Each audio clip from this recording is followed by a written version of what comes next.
नमस्कार, आप देख रहे हैं एबी स्टार न्यूज। आपके साथ मैं अंजलि आप सभी का स्वागत करते हैं हमारे इस राज्य के बुलेटिन आपकी राज्य आपकी खबरों में।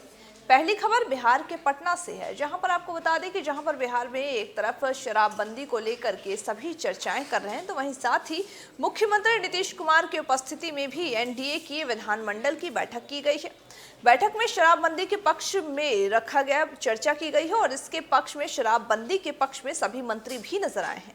विधायक और साथ ही विधान परिषदों ने भी अपना एक हाथ उठा करके इसमें अपनी उपस्थिति जाहिर की है, वहीं साथ में इसमें अपनी भागीदारी भी की है और साथ ही समर्थन दिया है इस शराबबंदी के मुद्दे का और संकल्प भी लिया है कि बिहार में शराबबंदी होनी चाहिए और ये हम करके रहेंगे।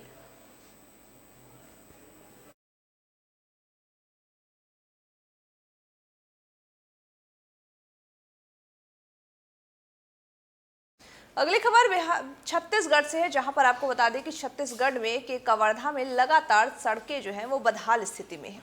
उनमें गड्ढे हो चुके हैं और सड़कों पर गड्ढों के कारण लोगों को काफी परेशानियां भी हो रही है। वहीं युवा मोर्चा के जिला अध्यक्ष अश्विनी यदू ने अनुविभागीय अधिकारी पंडरिया श्री डहेरे को ज्ञापन आपको बता दें कि इस पर सड़क पर मछली पालने की अनुमति मांगी गई है इसमें, क्योंकि पंडरिया ब्लॉक की अधिकतर जो सड़कें हैं वो गड्ढों में तब्दील हो चुकी है। कई बार स्थानीय जनप्रतिनिधियों ने सड़क को लेकर के विरोध प्रदर्शन भी किया और प्रशासनिक घेराव भी कर चुके हैं। इसके बावजूद इसको गंभीरता से नहीं लिया गया और छोटी बड़ी कई दुर्घटनाएं भी हो चुकी हैं, लेकिन इसके बावजूद भी सरकार की नींद नहीं खुल रही है। वहीं जोगी कांग्रेस ने कुंडा महिला मार्ग पर स्थित रोगवाड़ गांव में तालाब में तब्दील हो चुके सड़क का विरोध किया है। सड़क को नहीं बना सकते कहा है कि सड़क को अगर आप नहीं बना सकते हैं तो मछली पालन करने की ही अनुमति दे दीजिए, क्योंकि सड़क का उपयोग चलने लायक तो हो नहीं सकता।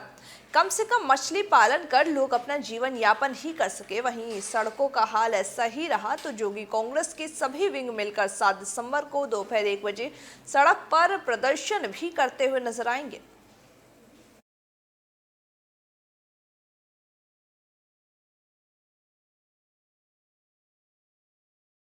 अगली खबर दिल्ली से है, जहां पर आपको बता दें कि दिल्ली में कोरोना काल में एक सफाई कर्मचारी की मृत्यु हो गई थी, जिसके मृतक के घर पर दिल्ली के मुख्यमंत्री पहुंचे हैं। केजरीवाल ने मृतक सफाई कर्मचारी के परिवार को 1 करोड़ रुपए का चेक भी सौंपा है। दिल्ली के मुख्यमंत्री अरविंद केजरीवाल ने सोमवार को कोविड-19 से जान गंवाने वाले ईडीएमसी सफाई कर्मचारी सुनीता के घर जाकर उनके परिवार से मुलाकात की है। इस दौरान मुख्यमंत्री ने पीड़ित परिवार का हाल जाना और उन्हें 1 करोड़ की सहायता राशि भी सौंपी है। इस दौरान ही केजरीवाल ने दिवंगत सफाई कर्मचारी सुनीता की तस्वीर पर पुष्प अर्पित भी किया है और श्रद्धांजलि दी है। कोरोना काल के प्रथम चरण में पूर्वी दिल्ली नगर निगम के शहादरा दक्षिणी क्षेत्र में सफाई कर्मचारी के पद पर कार्यरत थे और साथ ही कोरोना काल में अपनी ड्यूटी करते हुए ही सफाई कर्मचारी ने जान गंवाई थी। वह इस वित्तीय सहायता से हो सकता है उनके परिवार की कुछ मदद हो सके।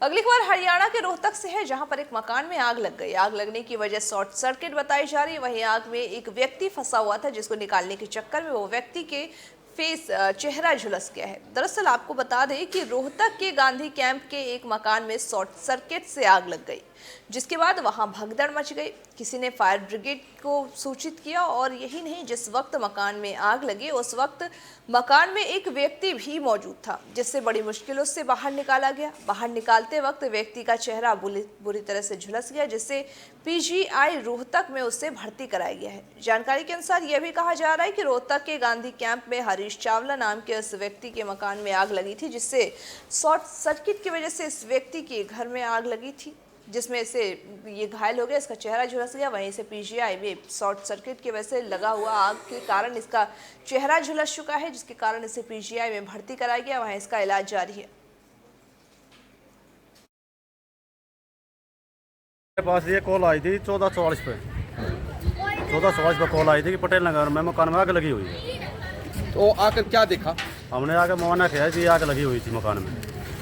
तो नुकसान का हमने आकर आग को बुझाया जी।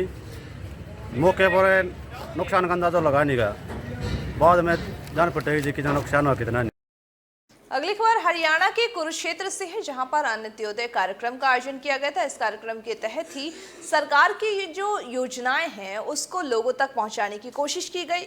इस योजना को प्रभावी रूप से क्रियान्वयन के लिए प्रदेश भर में अन्त्योदय मेले का आयोजन कर लाभ पात्रों को सरकार की कल्याणकारी योजनाओं से सीधे तौर पर लाभान्वित किया जा रहा है। उपायुक्त कुरुक्षेत्र के गांव खेड़ी मारकंडा में भी आजादी के अमृत महोत्सव के अंतर्गत मुख्यमंत्री अन्त्योदय उत्थान योजना के तहत ही आयोजित खंड थानेश्वर के 3 दिवसीय मुख्यमंत्री अन्त्योदय परिवार उत्थान मेले का आयोजन किया गया था। इस अवसर पर लोगों को योजनाओं के बारे में बताया गया और योजना के तहत उन परिवारों को भी शामिल किया गया था जिनकी वार्षिक आय 1 लाख रुपए से कम है और उनकी आय को 1,80,000 रुपए तक पहुंचाना लक्ष्य रखा गया है। सरकार की ओर से 3 फेज से पात्रता निर्धारित की गई है और उसी अनुरूप में योजनाओं का लाभ भी जरूरतमंद लोगों को दिया जाएगा।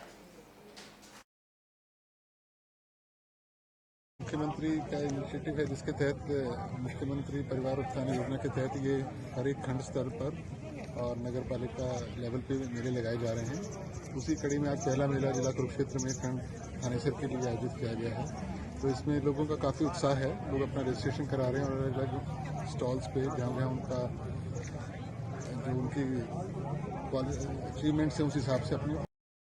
कोरोना के नए वेरिएंट की दस्तक ने लोगों की चिंताएं बढ़ा दी है। जहां एक तरफ कोरोना के केसेस कम आ रहे थे, वहीं अचानक से इस नए वेरिएंट की एंट्री ने लोगों की चिंताएं बढ़ा दी है। लगातार कोरोना के जो नए मामले हैं वो बढ़ते जा रहे हैं। ऐसे में आपको बता दें कि अंबाला में भी कोरोना वैक्सीनेशन को लेकर के अलर्ट जारी है। वैक्सीनेशन को तेज कर दी गई है। वहीं जिला अंबाला के नया आयाम हासिल करते हुए 80% जनसंख्या को वैक्सीन की दोनों डोज लगा दी जा चुकी है। स्वास्थ्य अधिकारी का कहना है कि दिसंबर माह के अंत तक 100% एलिजिबल हो जाएंगे जनसंख्या की वैक्सीन।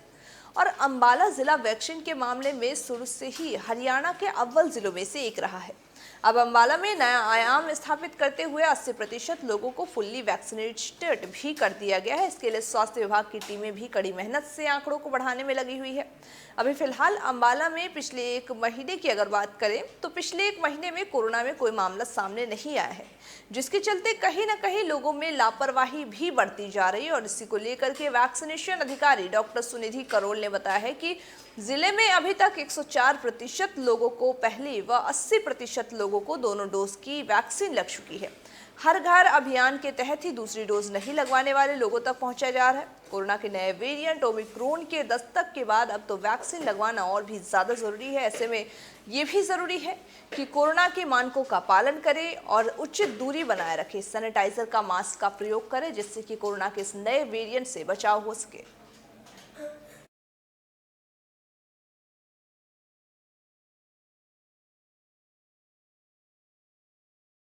अगली खबर पंजाब के अमृतसर से है, जहां पर आपको बता दें कि कोर्ट परिसर में एम्बुलेंस पार्क किया गया था, जिससे कि हंगामा मच गया।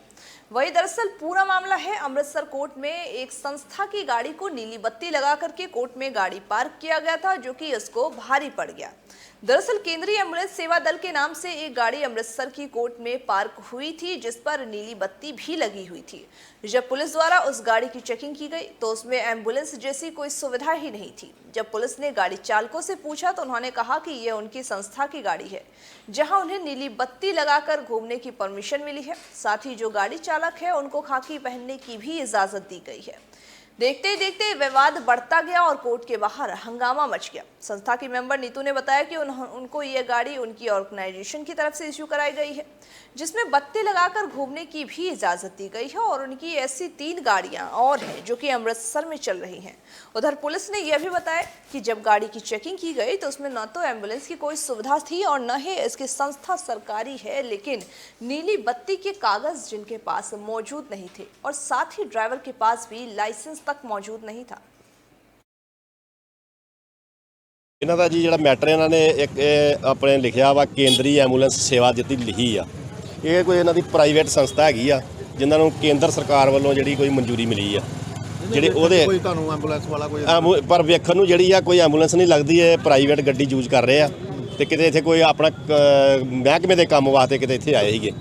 ਤੇ ਬਾਕੀ ਇਹਨਾਂ ਦਾ ਜੋ ਡਰਾਈਵਰ ਆ ਉਹਦਾ ਡਰਾਈਵਿੰਗ ਲਾਇਸੈਂਸ ਦੇਖਦੇ ਆ, ਜੇ ਉਹਦੇ ਕੋਲ ਨਹੀਂ ਹੈਗਾ ਤਾਂ ਉਹਦਾ ਚਲਾਨ ਕਰਾਂਗੇ।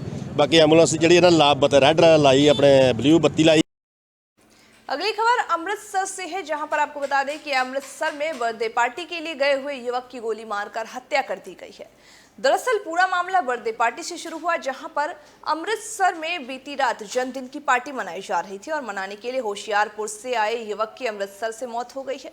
परिजनों के मुताबिक पार्टी में कई राउंड के फायरिंग किए गए, जिसमें सौरभ नाम के लड़के की मौत हो गई है। मामला अमृतसर के चबाल रोड का बताया जा रहा है, जहां पर आनंद विहार कॉलोनी में ये पार्टी आयोजित की गई थी। युवक के घर जन्मदिन की पार्टी थी, जो कि अमृतसर के डिप्टी मेयर का भतीजा बताया जा रहा है और उस पार्टी में 60 से 70 लोग भी शामिल थे।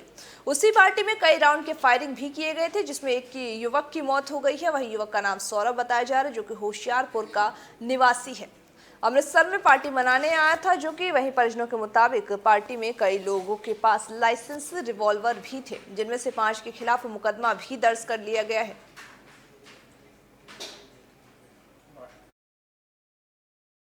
ਇੱਥੇ ਇੱਕ ਪਾਰਟੀ ਸੀਗੀ ਜਨਮ ਦਿਨ ਦੀ, ਉਹ ਅਟੈਂਡ ਕਰਨ ਆਏ ਸੀ ਹੁਸ਼ਿਆਰਪੁਰ ਤੋਂ। ਉਹਦੇ ਵਿੱਚ ਮੇਰੇ ਛੋਟੇ ਬ੍ਰਦਰ ਦੀ ਡੈਥ ਹੋ ਗਈ। ਕੀ ਨਾਂ ਸੀ ਤੁਹਾਡੇ ਬ੍ਰਦਰ ਦਾ? ਕਿੰਨੀ ਉਮਰ ਸੌਰਭ, ਤੇ 26 ਸਾਲ ਦੀ ਏਜ ਸੀ। ਤੇ ਮੈਰਿਡ? ਹਾਂਜੀ ਬੱਚੀ ਵੀ? ਹਾਂਜੀ, 1 ਮਹੀਨੇ ਦੀ। ਲੱਗਾ ਪਤਾ ਲੱਗਾ ਕਿ ਕੋਈ ਕੌਣ ਹੈ ਉਹ ਨੌਜਵਾਨ? ਨਹੀਂ ਜੀ, ਸਾਨੂੰ ਪਛਾਤੇ ਹੀ ਆ, ਨਾਮ ਲਿਖਾਏ ਆ ਉਹਦਾ, ਜਿਹੜੇ ਸਾਡੇ ਟੇਬਲ ਤੇ ਸੀਗੇ। ਕਿੰਨੇ ਨੌਜਵਾਨਾਂ ਦੇ ਨਾਂ ਲਿਖਾਏ? 5 ਜਿਹੜੇ ਚਲੇ ਇਹ ਕੱਲ ਮਨਦੀਪ ਨਾਮ ਦਾ ਲੜਕਾ ਹੈ, ਆਨੰਦ ਵਿਹਾਰ ਕਲੋਨੀ ਦੇ ਵਿੱਚ ਉਹਦਾ ਰੈਜ਼ੀਡੈਂਸ ਹੈ। ਉਹਦਾ ਆਪਣੇ ਜਨਮ ਦਿਨ ਪਾਰਟੀ ਸੀ। ਇਹਨਾਂ ਦੇ ਇੱਕ ਫਰੈਂਡ ਸਰਕਲ ਦੇ ਵਿੱਚ ਇਹਦਾ ਵਿਵੇਕ ਨਾਂ ਦਾ ਲੜਕਾ ਕੋਈ ਲਾਹੌਰੀ ਗੇਟ ਰਹਿੰਦਾ, ਉਹਦੇ ਅੱਗੇ ਫਰੈਂਡ ਸਰਕਲ ਦੇ ਵਿੱਚ ਮਰਨ ਵਾਲਾ ਜਿਹੜਾ ਆ ਸੌਰਵ, ਉਹਦਾ ਫਰੈਂਡ ਸੀ, ਜੋ ਸਬਜ਼ੀ ਦਾ ਕੰਮ ਕਰਦਾ। ਜਿਹੜਾ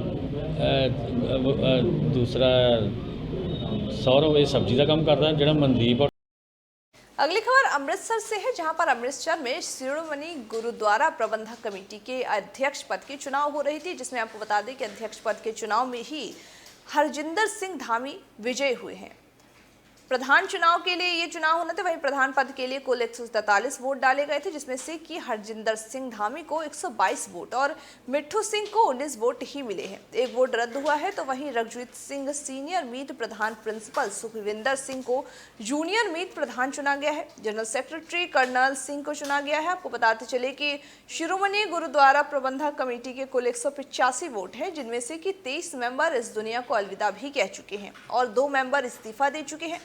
एसजीपीसी के चुनावों को आज विरोधियों की तरफ से वोटिंग की मांग करने पर वोटिंग करवाई गई, जिसमें कि हरजिंदर सिंह धामी को एसजीपीसी प्रधानगी की जिम्मेदारी से नवाजा गया है। तो वहीं उनको 142 वोट डाले गए थे, जो कि हरजिंदर सिंह को 122 वोट मिले हैं। और वहीं धामी ने मीडिया से अपील करते हुए कहा कि हमारे कमजोर पक्ष को हमें बताएं ताकि हम उसमें सुधार ला सके। उन्होंने आगे कहा कि अकाली दल के प्रधान सुखबीर सिंह बादल और प्रकाश सिंह बादल का शुक्रिया अदा भी उन्होंने किया है। सरदार जरनैल सिंह जी डोगरावाला, सरदार बलविंदर सिंह जी बेईपुई, सरदार हरजाप सिंह जी सुल्तानविंड, सरदार गुरिंदरपाल सिंह जी गोरा, सरदार अमरजीत सिंह जी बंडाला, बीबी गुरप्रीत कौर जी रोही, सरदार जोत सिंह जी समरा ते बाबा गुरप्रीत सिंह जी फतेहगढ़, ये अज की टीम के जोड़े एग्जैक्टिव के मैंबर चुने गए आ। तो तुहाडा मीडिया का भी धन्यवाद करना कि तुसीं भावें उत्ते सी उत्ते असीं चाहुंदे भी हुंदे पे, क्योंकि वोटां दा आया, पर फिर मीडिया कहता जी सानूं तुसीं उहदे विच आउण नहीं दिंदे, उत्थे भी ते इत्थे भी सारे पहुंचे। राज्य के बुलेटिन आपकी राज्य आपकी खबरों में बस इतना ही। मुझे दीजिए इजाजत और तमाम बाकी खबरों के अपडेट्स के लिए बने रहिए हमारे साथ और देखते रहिए AB स्टार न्यूज़।